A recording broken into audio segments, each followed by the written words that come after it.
Bro, it is so good to have you on PowerTalk. I've been trying to get you for a while. You're a busy man, but just introduce yourself to the people. Yeah, Sayce Holmes-Lewis, South East London, born and bred, Ellsbury Estate, 39 years of age, been working in the community for 23 years. So since the age of 16 in different guises, so sports, education, and just trying to bring the community together. But it's been on a journey of discovery, and trying to give back to my community because my community gave so much to me. Yeah. So I'm just really passionate, and I've set up Mentivity, which is my organisation I founded 6 years ago now. So I'm the CEO of Mentivity. Also have a consultancy now where I train the police. Yeah. And I've also coached. I've been coaching football for 20 odd years now. So very passionate. Listen, because when I follow you on Instagram, and similar to actually somebody we mentioned earlier on, Justin from United Borders, I think I first clocked you when I saw you on the news. Okay. And it was about quite a mad stop and search situation. So the way you just articulated yourself and articulated your frustrations, but then also very quickly it was, this is a problem. And I think you said something like, the irony is I'm going to be teaching you, I'm going to be showing you, I'm going to educate you on how you need to get. And I was like, what? Because what was amazing, because in that moment, not many people would find the words. Yeah. Not, you'd be frustrated and angry, but then you also had a solution in the middle of that. Yeah. Just talk me through just that whole scenario and what happened. That moment was 23 years in the making, because I was assaulted by a police officer at the age of 14. Wow. I've been stopped and searched over 30 times, and my interaction with the police have always been negative because of how they've treated me. So 95% of my interaction with the police has been negative. So it literally got to that point on that day, I just had enough, but I knew I had to change if I wanted to see change, and I had to find a solution in that moment. And I just remembered that I'm 37, that at that age, and they were young officers. They were 22, 23. They were young people. Yeah. So I had to just educate them and show them. And I just felt empowered because I've educated myself to find a solution, and I'm very determined. And I buried that injustice, for 20 odd years and didn't have a solution. But that day I found a solution. And it's interesting that you talk about the empathy and compassion, that you're 30 plus, but some of the officers that you're dealing with are a lot younger. Not many people can widen the gaze to think, actually, we're both humans, but you haven't got the necessarily experience to deal with what I'm dealing with. Yeah. And we spoke a little bit about this in other spaces, but what is the main issues for you when we're talking about the engagement of not just the black community, inner city communities as well, even though we're well aware that when it comes to stop and search, when it comes to wall of silence, when it comes to the community distrust with the police. But just from your perspective, what is the main issues here, and what are you seeing in terms of things which can work to move things better or make things better between the community and the police? But what are the main issues that you're picking up, not just for you, but also the young people that you're working with? I think there's a lack of trust for adults and young people because they've been let down continuously, by government, by people in their communities, their society, families, friends. There's a real lack of trust for adults, and people are not giving their time to young people. So there's a lack of trust and respect there. And I think when adults are making mistakes and not apologizing to young people and being accountable for their actions, and the lack of actions that they've really, taken towards young people in terms of solving their problems, they're just blaming them. And for me, I think it's about education, but education from the standpoint of young people, a youth-led, education where we guide them through that process and the educational process, which is more informal, just conversations and talking to young people. So there's a lot of generational trauma, which has been passed on because of the interactions with the Windrush generation, which my grandparents are part of, but also the second generation, of my parents that were in a hostile environment. So a lot of those negative experiences are passed on to young people, which helps to segregate them from society even further. And I also think the criminalization of black youth and urban youth and their culture, various moral panics has created this division between young people and society. So that's why I think there's a real distrust, but also a real break in that intergenerational dialogue and connection.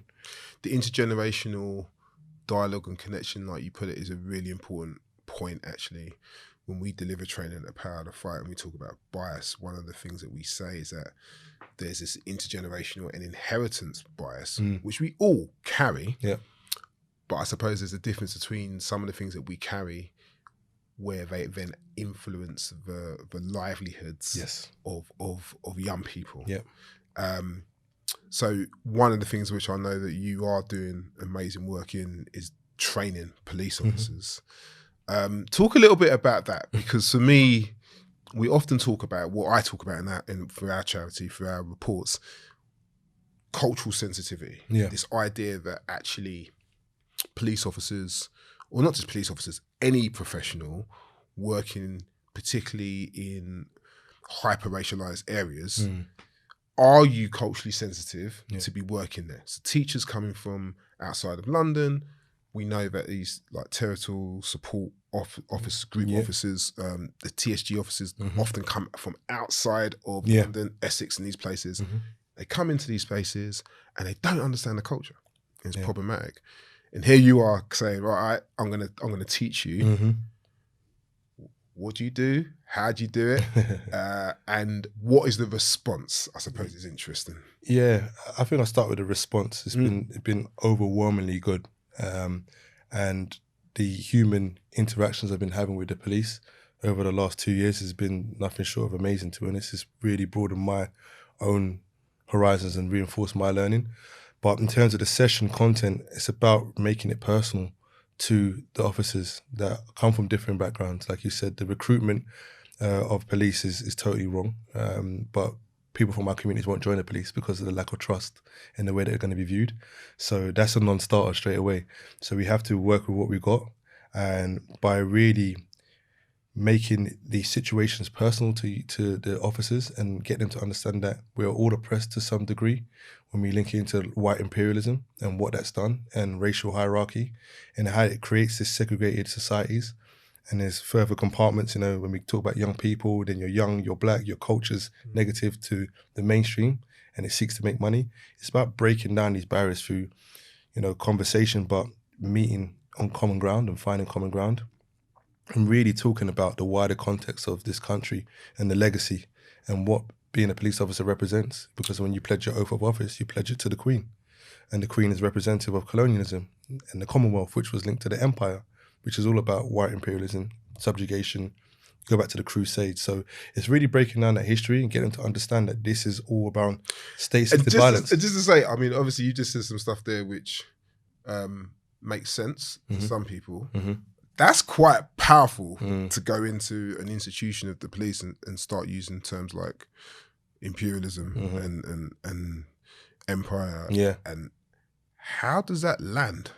It lands because of what I do in the first session is talk about my journey with the underlying police narrative of being oppressed by police, even though I do so much great work in the community, have done consistently over 23 years, but also how many of us black men arrive at the same juncture of potential criminality because of the system, and how it oppresses and narrows down our options to get to this point. So it's not unique for someone to think about going to the roads to make money, because you're not going to be taken in by these educational institutions or these corporate institutions because of where you come from. And we don't know how to navigate those areas. So for us now, it's about really breaking it down and letting them see that white privilege goes hand in hand, is in direct antithesis to black disadvantage. And that when we talk about imperialism and the racial hierarchy, we're all oppressed to lesser degrees, and you're making it personal to them because some officers might be from Eastern Europe. And I talk about how xenophobia makes them feel, and they're like, yeah, it makes me feel like not part of society. Sure. That's how racism makes me feel. Yeah. So by making it personal and linking that to oppression, you get people's buy-in by sharing that story, but also the achievements that I've achieved over the years and the things that I've overcome to get to where I am. And it's a success story which shouldn't be a success story because the system didn't want us to succeed. No. We shouldn't be doing what we're doing now. Absolutely. There's no way. So it inspires them to actually think outside their own mindset and their own paradigm by challenging them in an elegant way.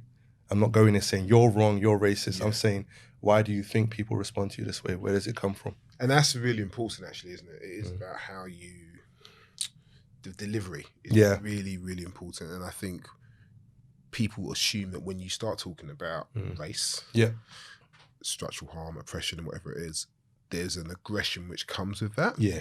And I always say when we deliver this type of training, I'm always say, look, first and foremost, we're not here to make white people feel guilty. Yes. That's not what it is. Yeah. But if we are going to talk about race, maybe what I do expect is at the end of this, more empathy and more compassion. Empathy.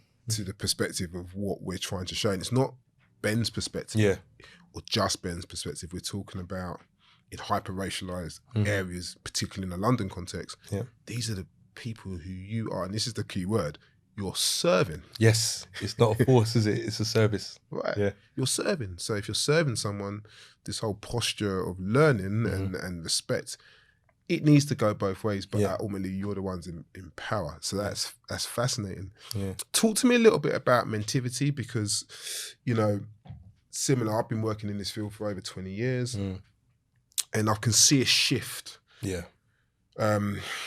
Maybe in the early noughties, it wasn't that there wasn't black men and women who had their own organizations, but there wasn't many.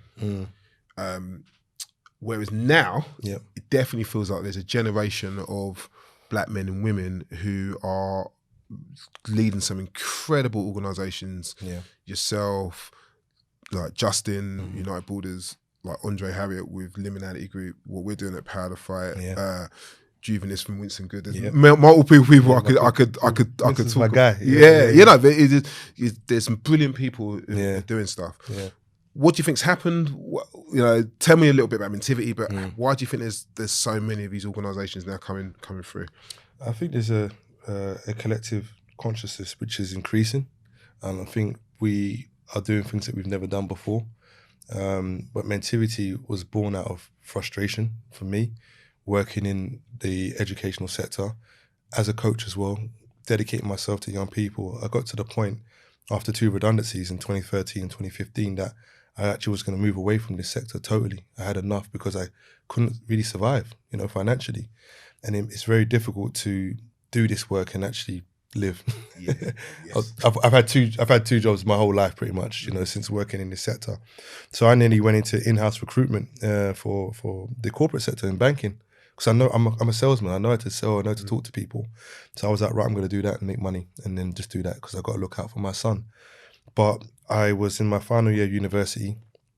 I did a case study on Greenhouse Football Club, on their offer for youth, and I gave it to my manager, and he read it. He was like, "This is fantastic.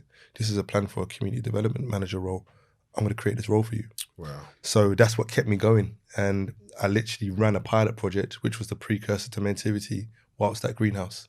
So it was actually called Sportsmen, because sports mentoring was a key thing that I was doing over the years, and I studied youth and community work with sports development at UEL. And that whole concept of Mentivity came there, but it wasn't Mentivity, it was Sportsmen. Yeah. And then Mentivity came to me in a dream in November 2015 when I was told I was going to be made redundant. So Mentivity is a play on words, so mentoring activity. So mentoring young people through activity, nothing to do with men at all. That's amazing. Yeah, so I literally decided with that redundancy money, I'm going to set up Mentivity as a limited company to start off with, to showcase self-determination and modes of finance that wouldn't be open to, you know, CICs or charities. Yep. And I just had an idea and went with it. And I wrote to my brother 6 months down the line. Then Leon came on board, and we've just grown ever since. And it's about really educating young people from their standpoint in informal education, but infiltrating education to support young people that are being oppressed by those conscious biases, but also the dangerous unconscious biases as well. Yeah. And that racial, you know, oppressive system that is education, which indoctrinates our young people, because we know that our young people, when they go into education, they're the most academic, most energetic, but it's something called the 4th grade syndrome, which is a concept in the States that by the age of 8, 9, they become so indoctrinated, they don't see people that look like them, they become oppressed by adult views, that they just become disinterested. Yeah. So, and this is something we see, and it's great that you made that link actually. A couple of things. First of all, I think it's important for people to understand the business model. So what you just said, really really helpful. I can elaborate on that. Yeah, no, please do. So the limited company is what I use to set up Mentivity, and so we have two arms. So we have the limited company, and now we have the CIC. Okay. So limited companies, contracts from local authorities and getting the money from there and the schools and contracts with schools. Whereas the CIC, we can apply for funding and also receive funding from the corporate sector as well. Yeah. So the plan was to have the limited company, CIC, and the charity still being formed because of the delays around COVID. But whole nightmare. Do you not need to tell me that? So once that comes, then we'll have the two strands of income, which will make us sustainable. But the corporate sector is key because Goldman Sachs is our key and most valuable partner, but they invest in us the most. Yeah. And they believe in what we're doing. And it's an investment, and they want a return on that investment in terms of success and how that makes them look, but also the legacy of Mentivity. So we're guiding them in that process. So it's important that I showcase self-determination personally because I'm very determined. But I want to show people from my area, from the Aylesbury estate, from Peckham, you can create a business that is sustainable and does, achieve social outcomes and social positive outcomes, and has a cause behind it, But I think it's important.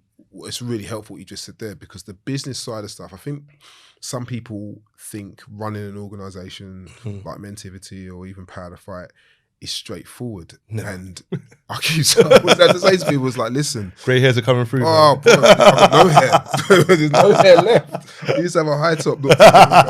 Although that might be something to do with my 3 children, but it's long gone. But when we're a charity, and we got a board, right? So even picking the right board to make sure they believe in you, but also you're accountable. Like I know people like, I just got my brethren to be on the board. That's not going to work.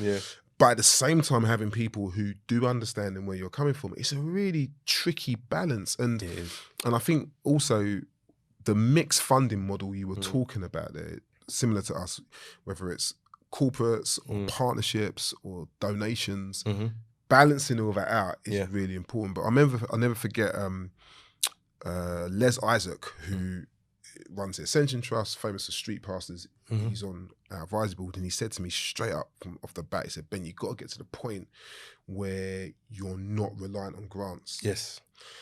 And that's easier said than done. Yeah, for sure. No. But I think with Ascension Trust, and it's been going for 20 years, there's no grants. Yeah. And I think maybe the Runnymede Trust is similar. So it's definitely interesting when you start having to think about plans and how moving forward. How do you find that? Because I know running a business, people don't see the stress. Yeah, it's literally like jumping out of a plane without a parachute and you build it on the way down. That's literally what it's been like. I've learned a lot, and I've been outside my comfort zone consistently. And I think that's benefited me because I no 2 days are the same for me, and it allows me to progress. But I love challenge, man. And because I'm so passionate about my community, I would do anything for my community and for my extended family. People, when I walk down the Wharf Road in Peckham, I just get stopped regularly with people that I've invested in. I've worked with well over 20,000 young people, in 20 years. Well over that, but just that legacy, that's a massive number, by the way. You said that quite nonchalant, like that's COVID. But that's a lot. I mean, that is, and like we need to take a moment and say well done, because that is incredible amount of numbers of young people that you've worked with, and then if you amplify that to the families impacted, it's probably double that. Yeah. And I think in this field, we don't give each other flowers enough in you're context. Right. B, it's not valued and seen. You know, for every unfortunate murder we might see, there will be 100 who have not gone down that route because of people like yourself and others. So I want to say well done, bro. Thank you, man. And respect to you too. That's amazing what you've done. One thing I want to talk about, obviously, I made a conscious decision at the start of the year that I'm going to try and focus more on Black joy than Black trauma. Yeah, because it was a moment where everything I was seeing was just re-traumatizing me. But the reality is that unfortunately we saw 30 young people in a London context lose their lives to violence. And the vast majority of those young people were of colour.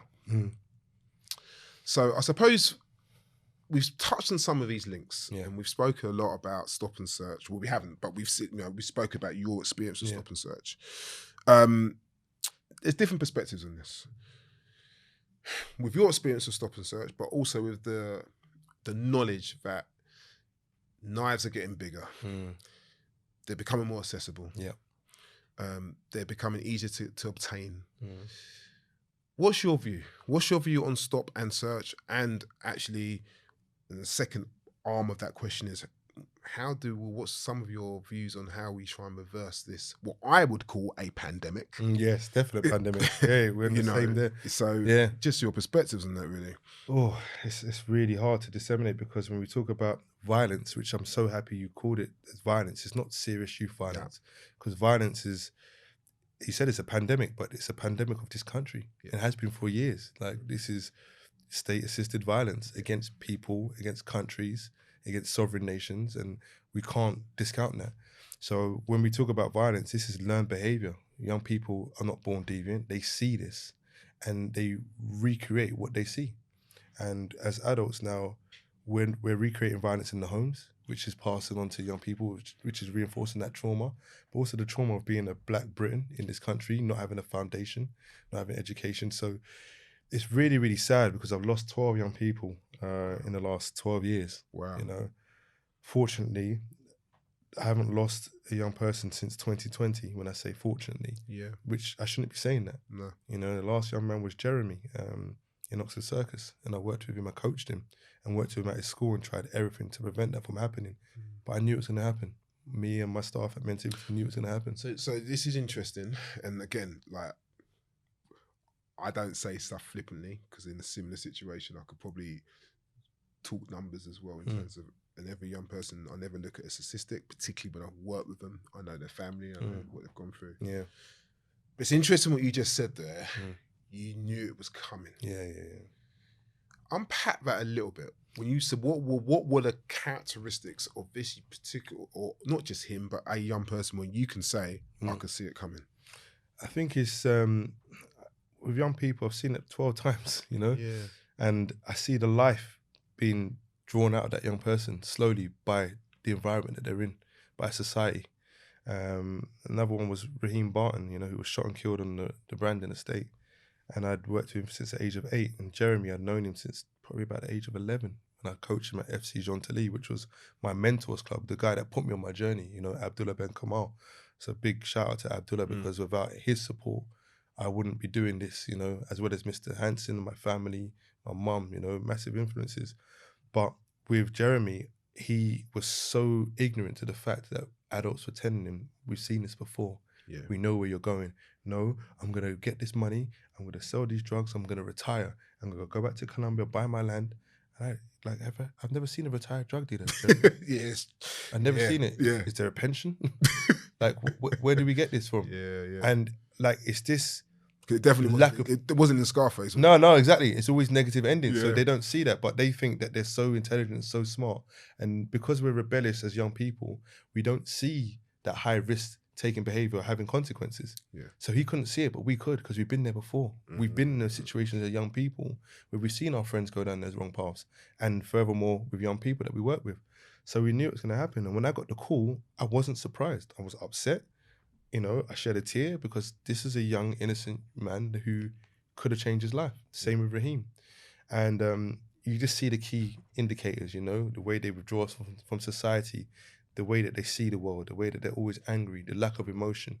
And because the world's cold to them, they reproduce that cold environment in terms of their frosty relationships with people in positions of power, authority, but also people that want to help them, you know, and give up their time. And he just didn't want it. He saw his vision, he saw where it was going, but he didn't see that it was going to end up being killed at the age of 17. And that's sad, you know, it's really sad, but that's a lack of critical thinking. And that's when we link it to education. Yeah. How do we get our young people to make decisions before they're 18 and we call them adults? Yeah. How are we facilitating that critique, you know, in terms of the decisions that they make? We've got to think about that as adults, and we're not doing that well enough. No, we're not. And it's heartbreaking, you know. For every story you just shared, I could share some as well. And it's heartbreaking when you can see it coming. Yeah. You can see it as it's happening. let's think solutions then. Yeah. Because I think both of us are in the solution business. And I think for some of the things you've already said, even your partnership with Goldman Sachs, for me suggests a slightly macro thinking in how you can influence systems which are impacting your people. And we've had, on this season, we've had Lord Hastings and Lord William, we've had doctors and teachers, and everyone's got their own perspective on what needs to happen. And it's funny because some of the things they've said will be in complete contradiction to what you're saying. Of course. But one of the things I'm living with at the moment is how do you handle contradicting, varying narratives, which might seem foreign to one of us, but actually could work. So here's the question. What can we do? And it's very specific. We are seeing our young people in a London context. I'll be very clear. I do not think violence is a black or brown issue, but I do think this particular type of violence which is impacting our young people is disproportionately impacting black and brown children and families in a London context. Yes. So in our very specific context, what type of things do you think needs to be done to try and reduce this? We need to bring back the community. There isn't a community. I don't feel that it's a community that cares for our young people. And until we actually routinely give our time to young people that are not our own children, are not related to us, then that's going to go a long way in rebuilding that trust, because they've been left alone to their own devices, and yet we want to blame them for everything that is happening in society, but it's not their fault. These are systems of oppression, layered systems of oppression, which have got them to that point where black person, black boy, white boy, they get to the same point in their life where they can be killed because of the decision that they make or don't make. And we really have to show love to these young people, because there's no nurturing going on. There's minimal nurturing in the wider context of society. And like I said, they're segregated. So I think by giving time to other young people, other people's children, that time is love, because they know you're not obligated to be there. So it's so important that we do that. And it's not about getting paid, all the time. We've got to survive.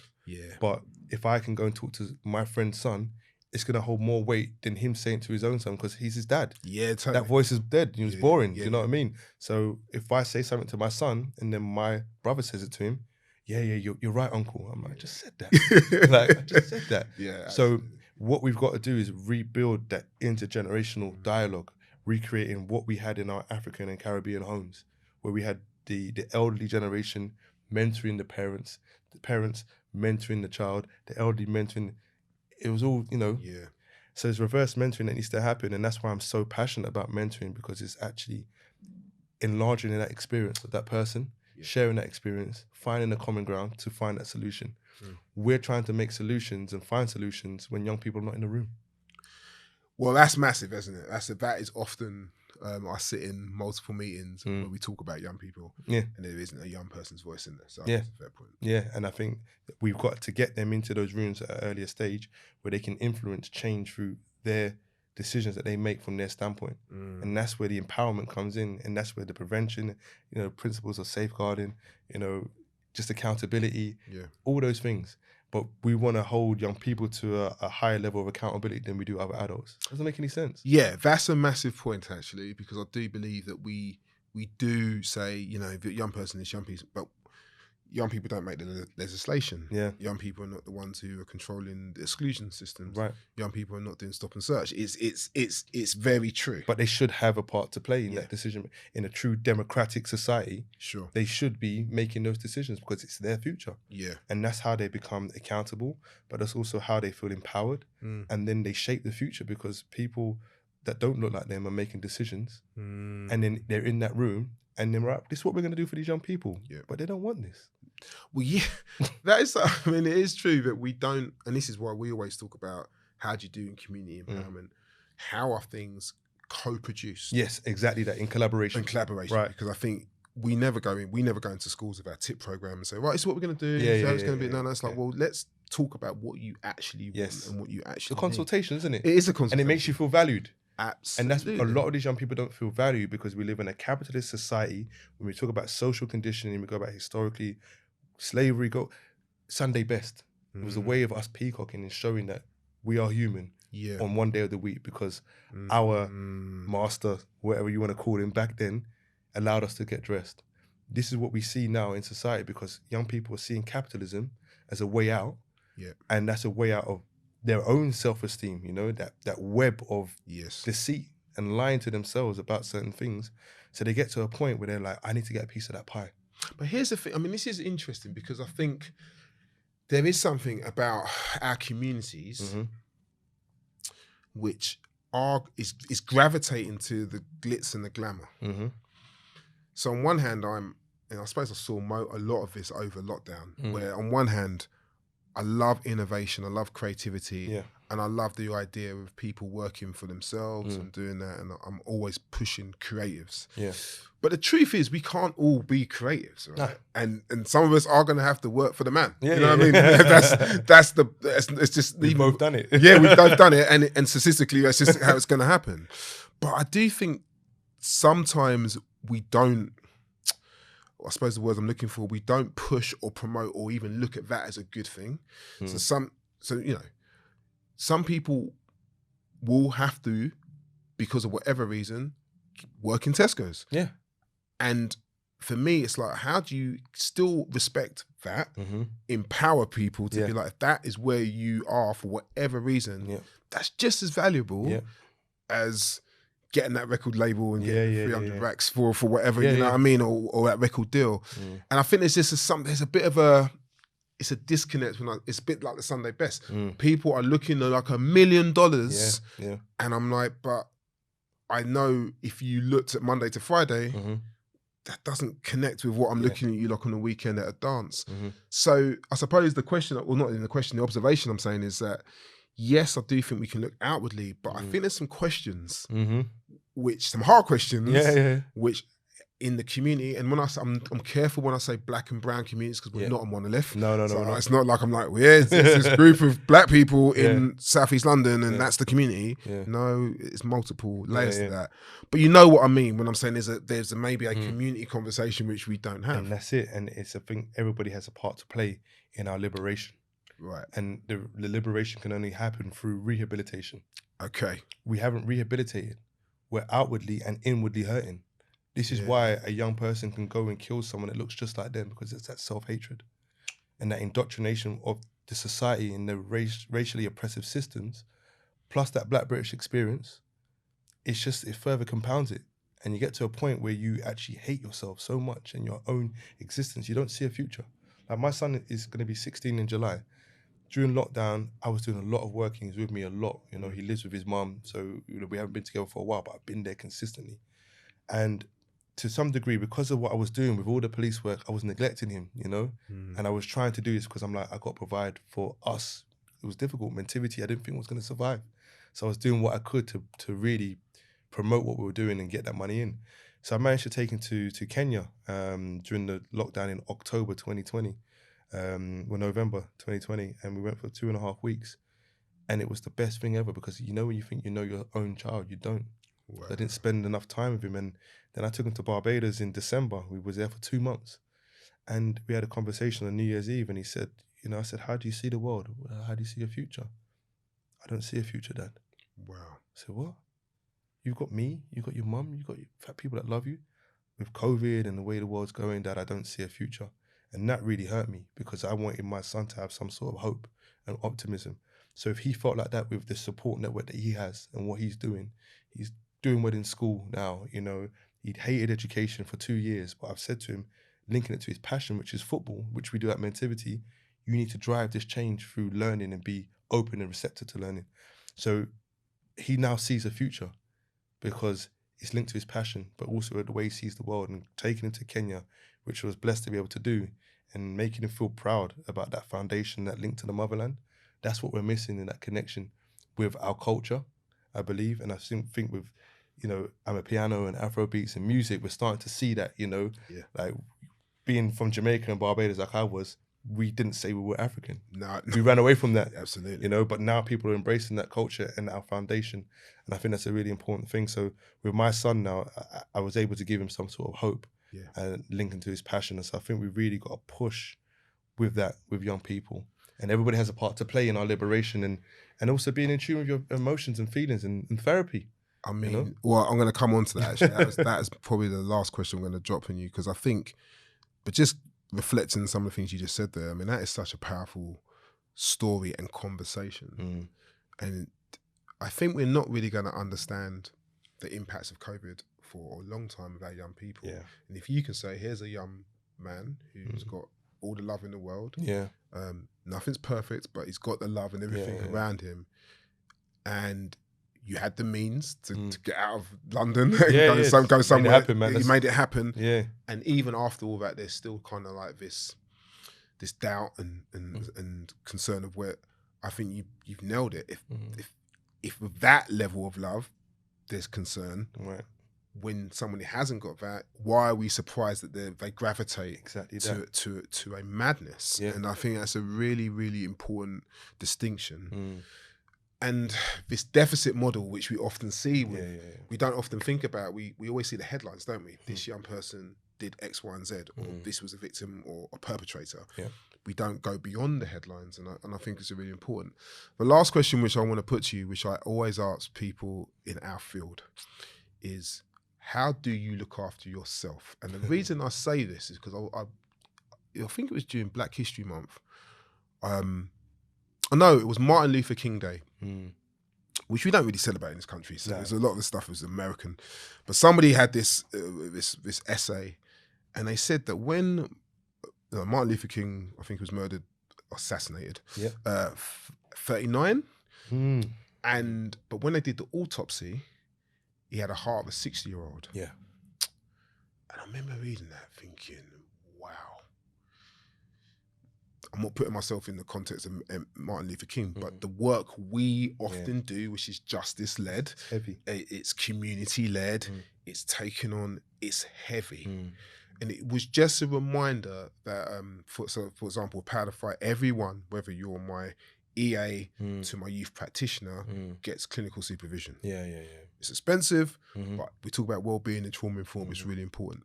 So I always say to particularly brothers who are in this field, how do you take care of yourself? How do you look after yourself? Gosh, harsh lessons, man.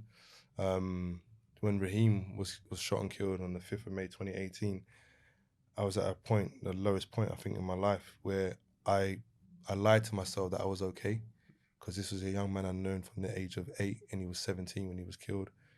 I loved that young man, and it came about that I realised after working with him for about 6 years that me and his mum went to school together. Wow. She actually looked after me at Kingsdale. Wow. She came from Jamaica, and I was just a tearaway. I was struggling in year 7, fighting everybody.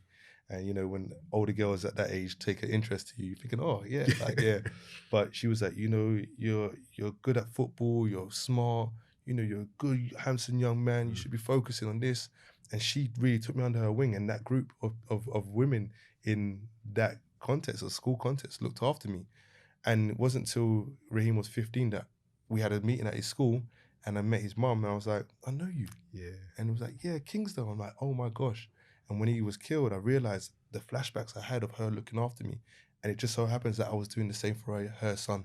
Yeah. But I wasn't able to get there. And I felt an immense sense of guilt and grief. That combination is horrible. And I got to the point where I was just struggling. I was just struggling to survive. And I think I had a mental health episode, a year later, where I just didn't want to do anything. I didn't want to be around, and I embarked on therapy in 2019, and 2019 was a pretty heavy year. Some personal things that happened, and I just embarked on therapy, and I got a Black female therapist, and it really, really helped me. I'm 3 years deep now. Amazing. In terms of therapy, and it's another level of accountability, because when you go into that room, it's just you and that person. Yeah. It's almost you talking to yourself, because you got all the solutions. Yeah. You got the answers. Yeah. But that level of accountability, because when you go back into that room, did you do this? Did you do that? Yeah. No, I didn't. And you don't want to feel that level of shame. So it's almost egotistical, isn't it? It's your ego.